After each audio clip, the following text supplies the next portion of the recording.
साथियों, संतान को सुसंस्कारवान भी बनाएं। पुस्तक हमारी भावी पीढ़ी और उसका नव निर्माण। वाङ्मय 63 पृष्ठ 1.66 से आपको पढ़कर सुनाते हैं। आइए सुनते हैं। बच्चों पर 1 वर्ष से लेकर 2 वर्ष की आयु के मध्य से संपर्क का प्रभाव पड़ना शुरू हो जाता है और वह 18 वर्ष की आयु होने तक तेजी से चलता रहता है। इसलिए वह आयु व्यक्तित्व के निर्माण की दृष्टि से अत्यधिक महत्वपूर्ण है। स्कूली पढ़ाई का अपना महत्व है। उसके पाठ्यक्रम से कई प्रकार की जानकारियां मिलती हैं, पर जहां तक स्वभाव का संबंध है वह संपर्क से बनता बिगड़ता है। सहपाठियों से, अध्यापकों से बच्चा बहुत कुछ सीखता है।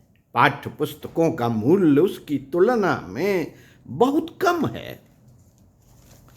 बच्चों का आरंभिक भाषा ज्ञान घर परिवार के लोगों द्वारा ही सीखने को मिलता है। घर के लोग जो भाषा बोलते हैं उसे बच्चे सहज ही सीख जाते हैं। तब तक ना स्कूल जाते हैं और ना पुस्तक पढ़ते हैं, पर भाषा ज्ञान परिवार का अनुकरण करके ही बालकों को उपलब्ध हो जाता है। कहीं कहीं घर वालों से एक और बाहर वालों से दूसरी भाषा बोलनी पड़ती है। ऐसी दशा में उन्हें 2 भाषाओं में वार्तालाप करने में भी कठिनाई होती है। शब्दकोश को बड़ा बनाना और व्याकरण की त्रुटियों को निकालना, यह काम स्कूल में होता है, पर काम चलाओ भाषा ज्ञान से 3 वर्ष के होने तक सीख जाते हैं। यह काम स्कूल में होता है, पर काम चलाऊ भाषा ज्ञान वे 3 वर्ष के होने तक सीख जाते हैं। साथियों, भाषा के अतिरिक्त इन दिनों उनके सीखने की क्षमता व आकांक्षा बहुत तीव्र होती है। भाषा के अतिरिक्त रहन सहन, पहनाव, ओढ़ाव, खान पान आदि संबंधी ढेरों बातें हैं जो परिवार के लोगों तथा साथी बच्चों से उन्हें सीखने को मिल जाती है। व्यक्तित्व की ढलाई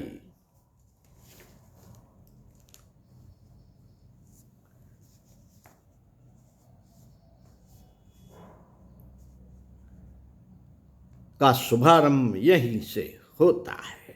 स्कूल जाने से पहले पड़ोस के बच्चों के साथ खेलने जाते हैं।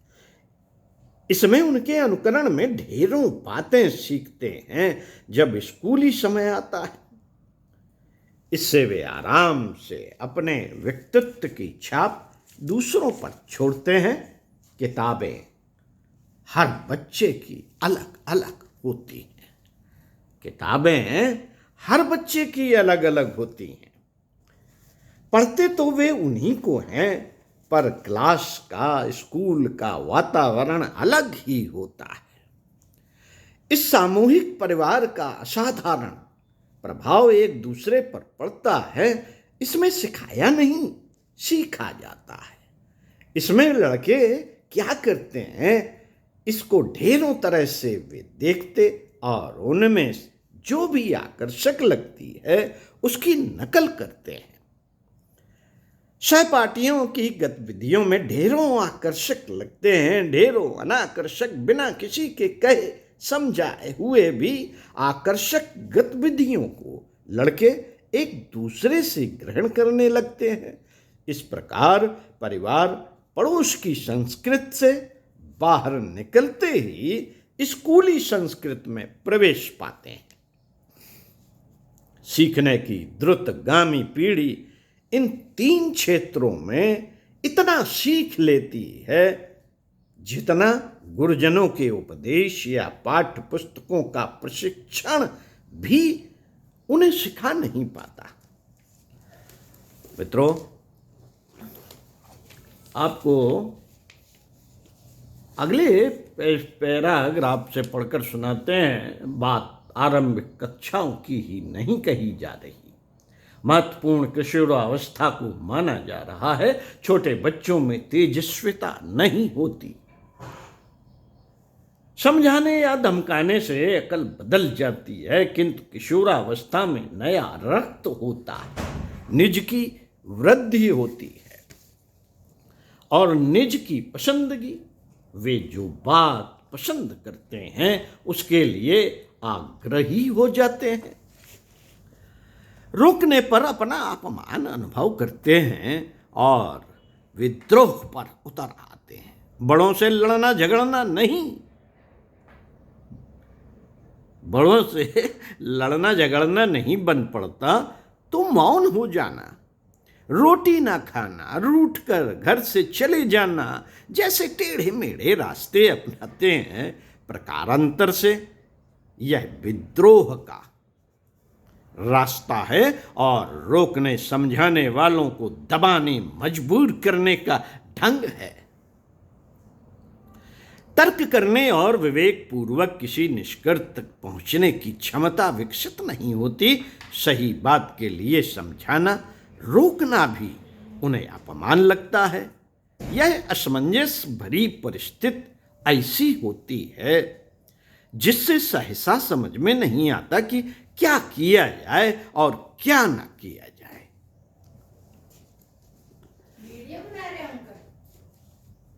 हाँ साथियों, छोटी आयु में शारीरिक गंदगी लपेटे रहने वाले, कटु या अश्लील वचन बोलने वाले, शिष्टाचार उल्लंघन करने वालों की संगत से बच्चों को दूर रखना चाहिए। ये आदतें छोटेपन में ही पीछे पड़ जाएं तो बड़ी आयु में पक कर दुख देती हैं। भूख न होने पर भी बार बार खाना मांगने, कुछ न कुछ सदा खाते ही रहने की आदत उनका पेट खराब करके तरह तरह की बीमारियां पीछे लगा देती हैं।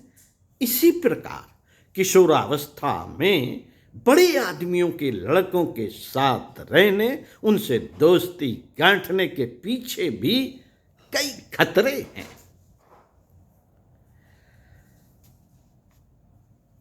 यहां बड़े आदमियों से मतलब मालदार आदमियों से है। वे अपने बड़प्पन को फिजूल खर्चों में दिखाते हैं। पैसे का भी एक अहंकार होता है। ओछी प्रकृति के आदमियों से दिखाए बिना नहीं रह सकते। वे जिस प्रकार स्वयं ढेरों प्रकार की फिजूल खर्चियों के द्वारा अपनी अमीरी का प्रदर्शन करते हैं, उसी प्रकार बच्चों को भी इस रूप में पेश करते हैं मानो वे सामान्य नहीं है। सामान्य नहीं है। शरीर तो सभी का एक जैसा हो। शरीर तो सभी का एक जैसा है।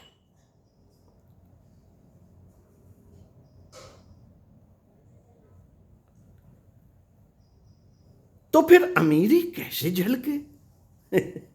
इसके लिए कीमती वस्त्र, आभूषण, वाहन, नौकर जैसे माध्यम ही ऐसे हैं जो विद्यार्थी की अमीरी और तज्जनित अहंकार को प्रकट करते हैं। उतना पैसा पास में न होने से वे साधन तो पास में नहीं हो सकते, पर अहंकार की नकल आसान है। अहंकार की नकल आसान है। अहंकार के साथ कई तरह के व्यसन जुड़ जाते हैं। उन्हें साथी बनाकर अपनाया जा सकता है। अमीर लड़कों की दोस्ती या चापलूसी के सहारे जब तब उन व्यसनों में भागीदार बनने का अवसर भी मिलता है। बीड़ी, सिगरेट, ताश, शतरंज, सिनेमा आदि का व्यसन बड़े आदमियों लड़कों में आम तौर से होते हैं। कई शराब भी पीने लगते हैं। इन सभी के लिए पैसा चाहिए। उसके लिए पहले घर वालों से किसी बहाने या पैसे चुरा कर प्राप्त करने का प्रयत्न किया जाता है। पीछे बाहर चोरी उठाईगिरी पर हाथ साफ करते हैं। कई लड़कों का गिरोह बनाकर अपराधी प्रवृत्तियों को सफल बनाने में सफलता भी अधिक मिलती है। पीछे हौसला बढ़ जाता है तो अमीरी एवं अहंकार दिखाने के लिए पैसे मिलने लगते हैं। कई भोले लड़कों पर दबाव डालकर अपने घर में चोरी करते हैं और सिनेमा सिगरेट आदि के लिए पैसे मिलते हैं। छुरी चाकू अब आसान हो गया है, उनकी कीमत अधिक नहीं रही। देशी पिस्तौल कट्टे अब गांव गांव के लोहार बनाते और बेचते हैं। धमकी दिखाने और पैसे ऐंठने के लिए ये भी काम दे जाते हैं। जब गिरोह बन जाता है तो उससे निकलना भी कठिन हो जाता है। साथी धमकाते हैं और गिरोह टूटने नहीं देते। ऐसे लड़कों को फैशन बनाने से लेकर और भी कई तरह की बुरी लतें पड़ जाती हैं, जिनमें एक आलस भी है। अहंकार प्रदर्शन करने वाला आलसी होता है। हाथ से काम करने में शान कम होती है।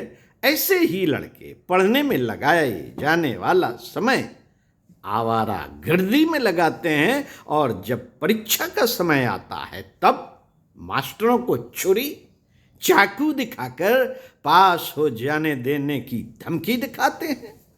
छोटा गिरोह छोटे अपराध करता ही रहता है और जब हिम्मत खुल जाती है तो डकैती हत्या जैसे बड़े अपराध पर उतर आता है। साधारणतया किशोर बालकों से आशा की जाती है कि वे घर की परिस्थिति के अनुसार मितव्ययिता से काम चलाएंगे, अमीर लड़कों के कुसंग से दूर रहेंगे, अपने में कोई दुर्व्यसन न पलने देंगे, अपना पूरा समय पढ़ने में लगाएंगे और अच्छे नंबरों से उत्तीर्ण होकर दिखाएंगे। बुद्धिमान और मेहनती लड़कों में अपनी गणना कराएंगे। घर के बड़े लोग यह आशा करते हैं कि वे अब बड़े हो गए हैं तो घर के छोटे मोटे कामों में उन्हें हाथ बटाना चाहिए, जिससे प्रतीत हो कि वे पारिवारिक उत्तरदायित्वों को समझते और उनमें हाथ बटाते हैं। साथियों, अगले वीडियो में इसी क्रम में पढ़कर सुनाएंगे। सुनते रहिए कुछ अच्छा और पढ़ते रहिए कुछ अच्छा।